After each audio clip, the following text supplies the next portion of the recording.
ఈ ఫ్రెండ్స్ అందరు ఎలా ఉన్నారు, బాగున్నారా? ఈరోజు చికెన్ దమ్ బిర్యానీ చేద్దాం అనుకుంటున్నాను. చూసారా మా చికెన్ ఎలా రెడీ అయిందో, ఫ్రెష్గా భలే ఉందండి. ఇంకా ఆనియన్స్, టమాటో, పచ్చిమిర్చి, పుదీనా, కరివేపాకు, అల్లం వెల్లుల్లి పేస్ట్ అవన్నీ రెడీ చేశానండి. కర్రీ బిర్యానీ రెండు చేద్దాం. ఇది సపరేట్ కర్రీ కోసం తీసి పెట్టాను. నేనైతే బిర్యానీకి half normal rice, half basmati rice తీసుకుంటాను. ఇంకా మొదలు పెడతామా ప్రాసెస్? అయితే మోస్ట్లీ కుక్కరే ప్రిఫర్ చేస్తానండి. ఇంకా ఆయిల్ వేసాను, ఇంకా ఆనియన్స్ వేయించుకోవడం కోసం వేస్తున్నాను.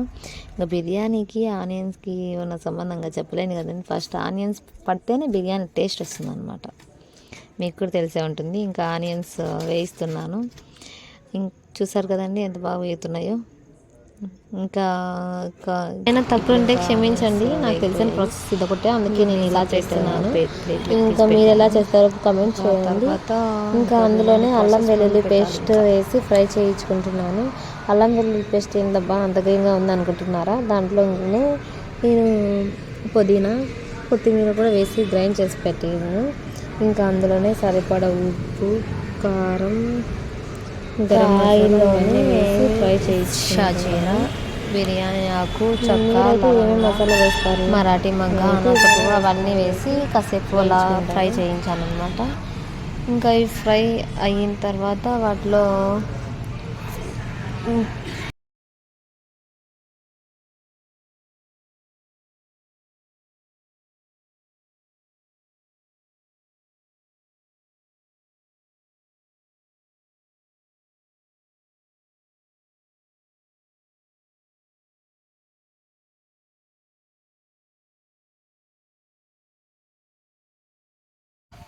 మసాలా అంతా బాగా వేగిన తర్వాత అందులోనే కాస్త గరం మసాలా, అలాగే కాస్త బిర్యానీ మసాలా పౌడర్ కూడా కొంచెం వేసానండి. ఎందుకంటే టేస్ట్ వస్తుంది అనేసి, మనం ఎంత చేసుకున్నా కొంచెం అలా వేస్తాను. అదంతా బాగా ఫ్రై అయిన తర్వాత ఇంకా అందులో మనం ముందుగా కట్ చేసి పెట్టుకున్నాం కదా, ప్రిపేర్ చేసుకొని పక్కన పెట్టి ఉంచిన చికెన్ ఉంది కదండి, అదే నిమ్మరసం, ఉప్పు, కారం, ధనియాల పొడి, అల్లం వెల్లుల్లి పేస్ట్ వేసి సపరేట్ చేసి పెట్టాను. 1 అవర్ నానబెట్టాను అనమాట. చాలా బాగా అలా వేస్తే చాలా బాగా వస్తుంది.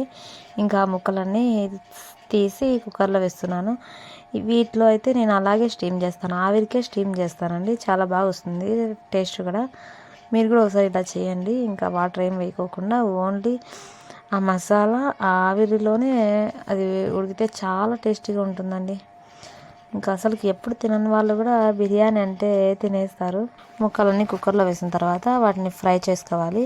వాటిలో ఉన్న వాటర్ అంతా ఇమిరిపోయేలాగా ఫ్రై చేసుకోవాలి. ఇలా ఫ్రై చేసుకోవడం వల్ల ముక్క టేస్ట్ వస్తుంది.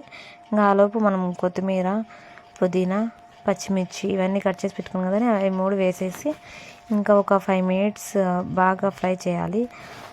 ఫ్రై చేసుకున్న తర్వాత మళ్ళీ కుక్కర్ పైన మూత పెట్టేసి ఒక 10 మినిట్స్ అలాగే సిమ్లో పెట్టి వదిలేయాలండి. ఇలా ఆవిరికే చికెన్ ఉడకడం వల్ల చాలా టేస్ట్. చూసారు కదండి చికెన్ ఎంత తర్వాత ఇంకా చాలా గ్రేవీ టైప్లో వచ్చేసింది. ఇంకా చూస్తూనే తినేయాలనిపించేలాగా ఉంది కదా. ఆగండి ఇంకా బిర్యానీ అవ్వలేదు. వీటిలో మనం కట్ చేసి పెట్టుకున్న టమోటా ముక్కల్ని వేసి మళ్ళీ ఒక 10 మినిట్స్ ఆవిరిలోనే ఉడికించాలన్నమాట. ఇంకేం మాటలా దమ్ బిర్యానీ అంటే ఊరికే అనుకున్నారా? చాలా ప్రాసెస్ ఉందండి కదండి. టమాటో ముక్కలు, చికెన్ చాలా బాగా ఫ్రై అయింది. కొంతమంది అయితే 90% రైస్ కుక్ అయిన తర్వాత వేస్తారు. నేనైతే రైస్ అలాగే వేసేస్తాను. ఇంకా అందులోనే ముందుగా ఫ్రై చేసుకున్న ఆనియన్స్, తర్వాత వాటికి సరిపడా వాటర్ వేసేసి కుక్కర్ మూత పెట్టేస్తానండి. ఒక 10 మినిట్స్, ఒక 5 మినిట్స్ మీడియం ఫ్లేమ్లో పెట్టి తర్వాత సిమ్లో పెట్టేస్తాను.